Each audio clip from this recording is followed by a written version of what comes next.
you are looking for free AI tools to generate unlimited videos, then this particular video is for you. I've tried a lot of free AI tools, but a lot of them you can only generate 10 videos per day. But with this free AI tools I'm about to show you, you can generate unlimited videos, 100 videos, 200 videos per day. So make sure to watch this video to the end. Remember, you can only generate 8-second videos on VO3, but with these AI tools you can generate video as long as 10 seconds. So make sure to watch to the end. And if you have not yet subscribed to this YouTube channel, make sure to subscribe to this YouTube channel now, because there are a lot of things for you to learn on this channel. So without wasting much of your time, let me go to my device screen and show you guys step by step how to get it.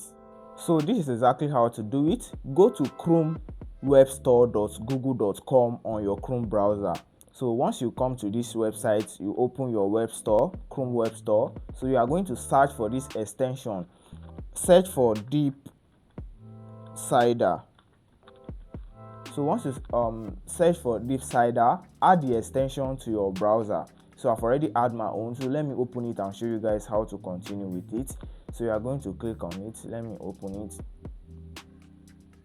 So once you open it, you are going to click on this place. So once you click on this place, you are going to see a lot of tools here. They are not free. So this is the free one that you will select. This Sora 2 10-second free, this particular one. So make sure to click on it and select it.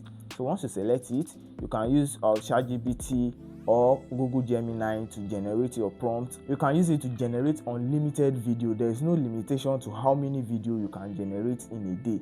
So make sure to go and try it out and tell me in the comment section if you like the tool. If you found this video helpful, do well to subscribe to this YouTube channel, like, comment and share it with your friends. Share it to your WhatsApp group, share it to your Facebook group, and I will see you in my next post.